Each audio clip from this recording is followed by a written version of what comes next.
ફરિયાદી તથા જે સહાયક છે તેમનો ખોટી રીતે વિડીયો ઉતારી વિડીયો વાયરલ ન કરવા માટે કુલ છરી બતાવી કુલ 10 લાખ રૂપિયા જેટલી માંગણી કરેલી હતી. કુલ 5 જેટલા આરોપીઓ વિરુદ્ધ સિટી બી ડિવિઝન પોલીસ સ્ટેશનમાં ગુનો દાખલ કરવામાં આવેલ છે. 5 આરોપીઓ જે છે એ 5 આરોપીઓની અટક કરવામાં આવેલ છે અને ધોરણસર કાયદેસરની કાર્યવાહી કરવામાં આવેલ છે અને રિમાન્ડ મેળવવામાં આવેલ છે.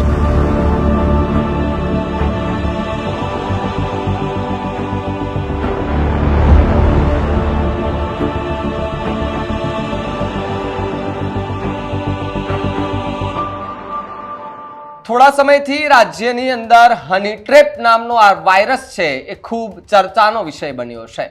ગોંડલ અને રીબડા આ બંને આ એક કેસમાં સમાવેશ થયો છે અને બંનેનું રાજકારણ ગરમાયું છે. ત્યારે ફરી એકવાર હની ટ્રેપની આ ઘટના સામે આવતા જ ખળભળાટ મચી ગયો છે. નમસ્કાર, આપ જોઈ રહ્યા છો ન્યૂઝરૂમ અને આપની સાથે હું છું ભાવિક. પહેલા તો તમે અમારી ચેનલને સબસ્ક્રાઇબ નથી કરી તો અમારી ચેનલને સબસ્ક્રાઇબ કરો, બેલ આઇકનને દબાવો જેથી કરીને પડે પડના સચોટ સમાચાર તમને તમારા મોબાઈલ પર તરત જ મળી રહે. વાત રીબડાથી શરૂઆત કરીએ કે રીબડામાં અમિત ખૂંટ નામના એક વ્યક્તિને હની ટ્રેપમાં ફસાવવામાં આવ્યો. એવી રીતે ફસાવવામાં આવ્યો કે બિચારો અમિત ખૂંટ નામનો વ્યક્તિ પોતાની જાતને ઝાડ પર લટકાવી અને આત્મહત્યા કરવા મજબૂર કરે છે. આખી ઘટનામાં પોલીસ તપાસ ચાલી રહી છે તો બીજી તરફ સુરેન્દ્રનગર જિલ્લામાં હની ટ્રેપની ઘટના સામે આવી છે, જેમાં યુવતીનો વિડીયો બનાવી ₹10 લાખ પડાવ્યા હોવાનું સામે આવતા કાર્યવાહી કરવામાં આવી રહી છે. સુરેન્દ્રનગર જિલ્લામાં યુવતીનો મહંત સાથે વિડીયો બનાવી ₹10 લાખ પડાવ્યા હોવાનું સામે આવ્યું છે. હની ટ્રેપને અંજામ આપનાર 5 આવારા તત્વો સામે કાર્યવાહી કરવામાં આવી છે. 5 આવારા તત્વોને પોલીસે કાયદાનું ભાન કરાવ્યું છે. હથિયાર દેખાડી યુવતી પાસેથી રૂપિયા પડાવવામાં આવ્યા છે અને પોલીસે 5 શખ્સોની અટકાયતને કાર્યવાહી હાથ ધરી છે. અગાઉ સુરેન્દ્રનગર જિલ્લા પંચાયતના પૂર્વ સભ્ય હની ટ્રેપનો ભોગ બનતા પાલડી પોલીસ મથકમાં પાટડી પોલીસ સ્ટેશનમાં ફરિયાદ નોંધાવી હતી. યુવતીએ મોબાઈલ પર અન્ય યુવતીઓના ફોટા બતાવી વિડીયો વાયરલ કરવાની ધમકી આપી ₹10 લાખની ખંડણી માંગતા ભોગ બનનારે ફરિયાદ નોંધાવી અને પોલીસે તપાસ શરૂ કરી છે. સુરેન્દ્રનગર જિલ્લાના પંચાયતના પૂર્વ સભ્ય નટુભાઈ ઇલોરિયાને યુવતીએ મોબાઈલ પર અન્ય યુવતીઓના ફોટા બતાવી અંગતપોળોના વિડીયો વાયરલ કરી ધમકી આપી ₹10 લાખની ખંડણી માંગી હતી. ગભરાયેલા નટુભાઈએ પોતે હની ટ્રેપનો શિકાર થયાની શંકા થતા પાટડી પોલીસ સ્ટેશનને 2 યુવતી સહિત 5 શખ્સો વિરુદ્ધ ફરિયાદ નોંધાવી છે, જેમાં ફરિયાદમાં જણાવ્યું કે એક યુવતીએ જિલ્લા પંચાયતના પૂર્વ સભ્ય સાથે ફોન પર વાતચીત કરતી મોબાઈલ અને યુવતીઓના ફોટા તેમજ વિડીયો બનાવી ઇરાદાપૂર્વક હની ટ્રેપમાં ફસાવ્યા છે. શું કહી રહી છે પોલીસ આ મુદ્દે, પહેલા એમને સાંભળી લઈએ. સુરેન્દ્રનગર જિલ્લા પોલીસ વડા ડોક્ટર ગિરીશ પંડ્યા સાહેબની માર્ગદર્શન હેઠળ સુરેન્દ્રનગર જિલ્લામાં શહેર સંબંધી ગુના ન બને અને અન્ય ગુનાહિત પ્રવૃત્તિઓ ઉપર લગામ લાગે તે માટે સૂચના આપવામાં આવેલ હતી. આ અંતર્ગત Surendranagar city B division police station વિસ્તારમાં જે એક ફરિયાદી બહેન રહે છે, તેઓ અપરિણિત છે, લગ્ન નથી કરેલા અને તેમના પિતા ગુજરી ગયેલા છે અને માતા વયોવૃદ્ધ છે. તેઓ છેલ્લા 40 જેટલા વર્ષથી એક મહંતની સેવા ચાકરી કરતા હતા. આથી આ જે મહંત જે છે તે તેમના ઘરે અવારનવાર આવતા રહેતા હતા.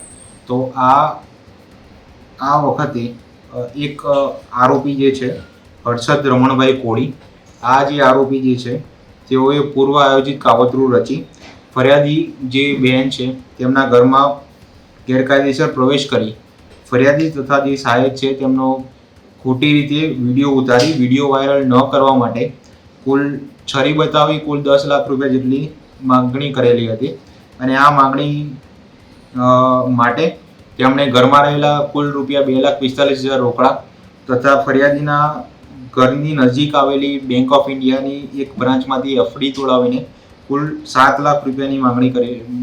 કુલ ₹7 લાખ એમ ટોટલ કુલ ₹9,45,000 બળજબરીથી કઢાવી લીધેલ હતા. આથી આ કામના જે આરોપીઓ છે કુલ 5 જેટલા આરોપીઓ વિરુદ્ધ સિટી બી ડિવિઝન પોલીસ સ્ટેશનમાં ગુનો દાખલ કરવામાં આવેલ છે. આ જે આરોપીઓ જે છે આરોપીના નામ અનુસાર છે.